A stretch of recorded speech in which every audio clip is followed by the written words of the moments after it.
Want to hear something wild? So a couple days ago, I think it's been 2 days now, or a day and a half ago, or something like that. Anyways, Walker Evans passed away. Now, Walker Evans, if you're unfamiliar with that name, he is an off-road racing legend.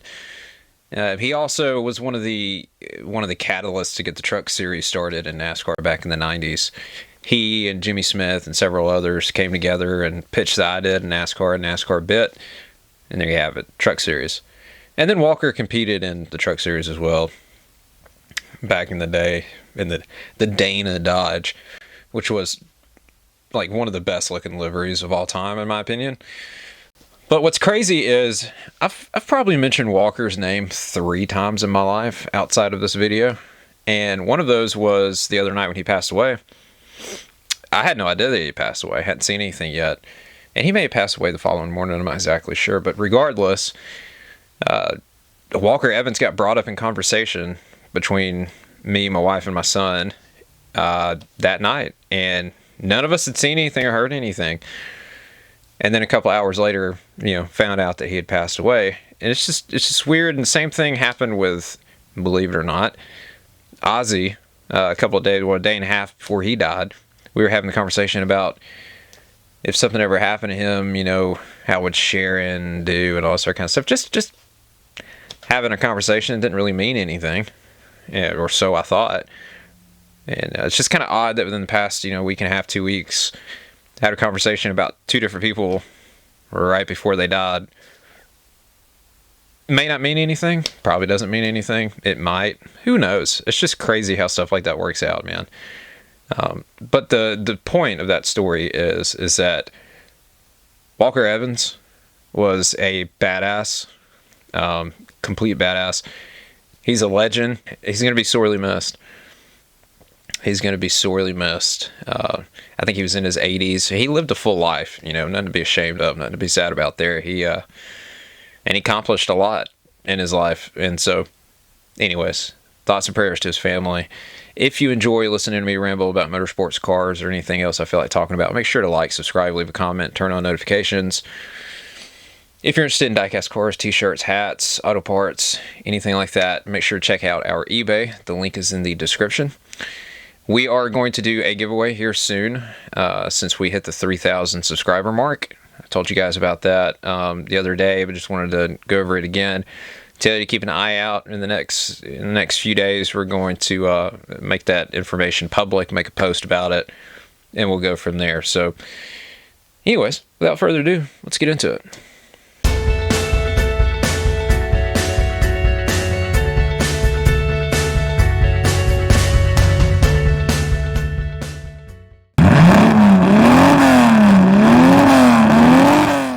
So not exactly earth-shattering news, but what I do want to say about what I'm about to tell you is NASCAR fans, hey, you think you have problems with your championship format.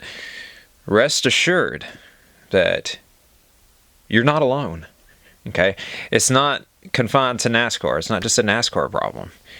And this series I'm about to talk about doesn't have playoffs. It just has a full season championship. But they still have issues, and that would be the WRC. So it was just announced, I think, in Finland. Sebastian Ogier said that he's going to contest the rest of the events throughout the rest of the season and compete for the championship. Now, he was part-time going into the season. He's already missed 1 or 2 rallies. And, for me, I love WRC. Yeah, to me, it's the best series on the planet. That's just my personal opinion. Yes, I'm biased. I grew up watching it. Yeah, okay, but to me, it's the best thing out there. And the criticism that I give, of WRC is constructive criticism, because I just want to see the series get better. That's it, I don't want to see the series devolve into like a one-make series and then ride off into the sunset and that's it, and then we have to go to something else. I don't want that to happen. It's probably not going to happen, but I just don't want it to happen, okay? But the championship format is obviously broken if a guy can come in and run part-time and be in contention for the championship. The way I look at that is, if you miss one rally, that should be it. That you should be out. And And I don't care what the circumstances are. I don't care if you get hurt. I don't care, and I hope no one does get hurt, but I don't care if you get hurt, if you're ill, something happens, your plane won't start on the runway, whatever. If you miss a rally, you should not be in contention for the championship in Rally 1. Now, the way they have Rally 2 set up makes a little bit more sense, where you have X amount of rallies. You have to dictate before the season starts which of those you're going to run. I think you have to. It's either 1 or 2 that you don't score points in. You can still compete, but you just won't score points in towards the championship. So you have to be selective on which rallies you choose to earn points. And that makes a little bit more sense than as opposed to what Rally 1 has. It's just baffling to me. It shouldn't be a thing. Like I said, you miss a rally, that should be it for your championship that year. Better luck next year. Of course, I'm a lot more black and white than most people are. I look at it on face value, stuff like that. I'm not a bleeding heart person. I understand things happen. That's not happened with Sebastian Ogier. Just to be clear, he dictated before the season started this year and before the season started last year that he was going to be part-time. I'm just saying, in the scenario where something comes up, where someone gets hurt or something like that, it shouldn't matter. It should be even across the board. If you run the full season, then you're in contention for the championship. If you don't run full season, then, in my personal opinion, it should be a situation where you don't score points, something to that effect. If it were me, of course, I'm not in control of it, and I'm sure that they're all glad that I'm not. But it's just it's crazy. And what's even crazier than that, though, is Niece Motorsports letting Caden Honeycutt go for the rest of the season. He had apparently signed a deal for 26 with a different OEM. Al Niece took exception to that and let him go. Now, the way I look at that situation is Hayden. Why do I keep calling him Hayden? Caden Honeycutt, for God's sakes, is one of those drivers. He's he's about to cash in. He's at the slot machine. He's about to get a big payday. That's the way I look at Caden, because he's been really, really fast and really, really good in equipment that probably isn't the best out there. I don't know. It's so hard to tell with Al Niece's program, because sometimes they'll show up every once in a while and they'll have the truck to beat with Ross driving. Sometimes they'll show up and they're just kind of there, also rans, but Honeycutt's shown the ability to be really, really fast in those trucks. And so I would have done whatever it took to keep him there. But, they see things differently than me, apparently. They're going to let him go. And I think he's going to run Stuart Friesen's truck a little bit, maybe the rest of the season. I'm not sure. I saw conflicting reports, and I don't know what's actual fact and what's not. But I'm assuming he's going to run that truck. The timing of everything just kind of played out with Stewart saying that he's not going to be back because of his injuries. They're going to need someone else to run the truck. And then all of a sudden, this happens with Niece and Honeycutt. So I would imagine he's probably going to be in that truck and is going to run the balance of the season. I know he's not going to run at Watkins Glen, though, because they've already announced that Christopher Bell's going to. So I think as far as the playoffs go, I think Honeycutt's pretty close to the cut line. I can't believe I'm actually going through this because I hate the playoffs so much. I hate even giving it the time of day, but he's on the cut line, and he's gonna have to piece together something for the rest of the season for sure. I don't know what the deal is with Watkins Glen, what he's gonna be driving, but we'll see. We'll see what happens. Elton Sawyer was interviewed, and Elton Sawyer is higher up in NASCAR. If you don't know who he is, he used to race back in the day. Actually, I used to be a fan. Matter of fact. I'm not anymore, though. Just to be clear, not anymore.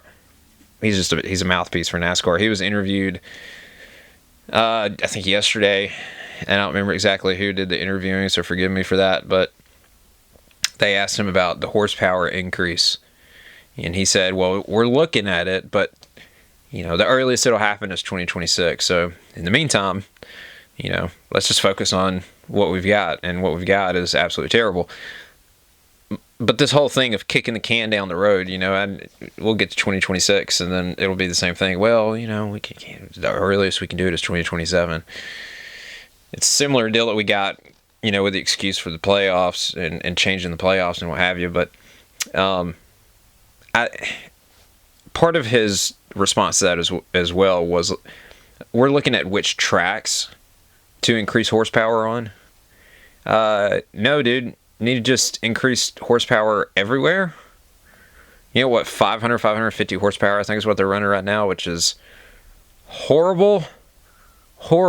Now granted, the Gen 7 needs a lot more than just an increase in horsepower, just to be clear. I think we all know that, but that's horsepower increase is a step in the right direction. Why are we looking at doing it at certain tracks? I think short tracks is what he actually mentioned. Like, dude, no. Just do it across the board. Everywhere. Literally everywhere. There's been a thing going around on X that the ARCA cars back in the 80s are faster than what the current Gen 7 car is. Do you realize how ridiculous that is? I mean, that's insane. And it's a similar deal with, I was talking about this the other day, but rain racing. We're in 2025, and we've gone backwards in, I guess, technological advancement. We've gotten to a point where we can't race in the rain. So, we've done a similar thing with the race car and NASCAR, that we can't. It's like we're afraid of making the cars go fast. We slow them down, that's going to bunch them up more, I guess, is the mentality. Is the idea here, but it may bunch them up for a lap or two after a restart, but then once they get spread out, you have aero wash, and that's the kicker right there, is the aero wash. Horsepower, it'll help. Different wheels and tires, that'll help. But you got to work on the aero. These cars are nothing's going to really change. I mean, it's just going to exacerbate the issue. You're going to go faster. You're going to have more of an issue, in my personal opinion. The tires and the wheels or whatever, that'll help with grip and help you be able to hang in there. But still, the aero wash coming over the front of the car is coming over the front of the car. It's not hitting the side of the car. It's not hitting the wheels or the tires. It's hitting the front of the car. So Iowa, they had a little small clip from the end of that race. I think I talked about this already, but it was like a 10-second clip of William Byron leading Chase Briscoe, and in that little clip you can see Chase losing the nose of his car at Iowa, a short track. Okay. And then, of course, already everyone's coming out and condemning the racetrack, saying that Iowa's awful. It shouldn't be on the schedule. Cup cars race terrible there. It is. I will beat this into the ground until everyone gets on the same wavelength here. The tracks are not the problem. They just aren't. It is not the tracks. It is the car. Okay? You can change tracks as much as you want to go somewhere else with the idea that it's going to be a better race. It will not be, because the car is fundamentally flawed from top to bottom. The diffuser, the flat bottom, whatever. You can go on down the list. It is the car, and a perfect example of that is Indianapolis, where we all were begging, myself included, we were begging for more road courses when the Gen 6 was around, because the Gen 6 raced fantastic on road courses. We begged and we begged for more of that. When that came along, when the new car came along, it doesn't race good on road courses. So we begged and we begged. Stop racing on the Indy infield road course. Let's go back to the oval. Okay, well, we're back on the oval, and Indianapolis was like watching paint dry. Okay, so it's just the car, and we all have to accept that, and we all have to put pressure on NASCAR to fix the car. And the sooner we all get on that wavelength, that page together, the better. Okay? It's not the tracks. I'm not crazy about the Iowa racetrack in general, outside of the Cup car or the Cup Series. But it doesn't matter. That does not need to be our focus. First and foremost, the car. Tracks is a distant second or third. Third because the format and everything's garbage that needs to be focused on. Secondary. So it needs to go. It needs to be fixed. Something drastic needs to happen. Otherwise, I mean, you're going to get to a point where people are just going to start tuning out because it's so unbelievably boring. That's going to happen. At some point, people are going to say, you know what? I'm not wasting my Sunday afternoon watching a bunch of guys just ride around in circles that can't race one another. You know, they get within 5 feet, they start losing the nose. It's not entertaining. It just is what it is. I hate to beat a dead horse and talk about this, but you know, every day I get on X and I see people talking about, well, we need to fix this, we need to fix that, and yada, yada, yada, just taking their eye completely off the ball. And in the meantime, NASCAR's sitting back going, yeah, that's great. Yeah, y'all keep focusing on that. Don't put pressure on us to fix our baby, you know. They told us when this car was being developed and before it was released that it's going to be the greatest thing that's happened in NASCAR in a long, long time. Well, it is not. It is not. Just be completely frank with you. It is not. But then I was talking yesterday to someone about the Xfinity Series and the Truck Series because I saw Brian Keselowski has been rebuilding one of his dad's trucks from, I believe, the late 90s. And those trucks from back then were also better, in my opinion, far and away, than the trucks that we have now. Now, I will say that the Truck Series and the Xfinity Series obviously race better than the Cup Series, but at the same time, if you look at those trucks, they do not look like trucks, number one. They're twisted, you know, the bodies are all deformed. If you look at the back around the right rear quarter panel, the back of the bed's kind of got an angle to it. Just not good. Not good. Bristol was a perfect example of the camera angle and the banking on the racetrack. When they were going through the corners, you could see it. It was just absolutely awful. And then you look at the Xfinity Series, I would argue the same thing. Now, again, these cars race lights out better than the Cup cars do, but they don't look like a Camaro. They don't look like a Mustang. They don't look like a Camry or a Supra, excuse me. They're just not good-looking race cars. Now, they race really good. It reminds me of watching the IROC Series. Although the IROC cars looked a lot cooler than what the Xfinity cars do, especially those Firebirds towards the end. Those things were awesome. But, you know, I think there's a lot of things that need work in NASCAR, and I don't mean to give them a hard time. Well, yeah, I do. Actually, I do mean to give them a hard time. Because what they've done to the sport, the current leadership, the Steves and Jim and Ben, has been nothing short of infuriating, just to be honest with you. As a lifelong fan, as someone who's been around, you know, the sport for a long time, it's frustrating. That's just it. It's frustrating. And one more thing, Nick Cassidy, who races in Formula E for Jaguar, he announced that he's going to be leaving that team at the end of the season. And Peugeot, in the World Endurance Car Series, has floated the idea that maybe Nick will come race for them. And I think that's a great idea. Nick Cassidy's a hell of a race car driver. He's one of the best out there. And if he's a free agent, you best believe that there's going to be a bunch of teams lining up to knock on his door. You know, like, dude, come drive for us. Come drive for us. And I love the WEC Peugeot program. I think the car is really cool. And it's quick. It has the ability to be a front runner. I just got to get all the parts and pieces put together, the puzzle pieces, you know, driver, the engineering staff, and so on. And I believe Nick Cassidy will help them achieve those goals. I could be wrong. I could be saying this and he ended up just not gelling with the team at all and being awful. But I don't believe that's going to happen. I believe he's going to help them run up front, and I would love to see it. So fingers crossed that they sign him to a deal and long term, and that they stick it out in WEC, because there's been rumors that they were going to leave.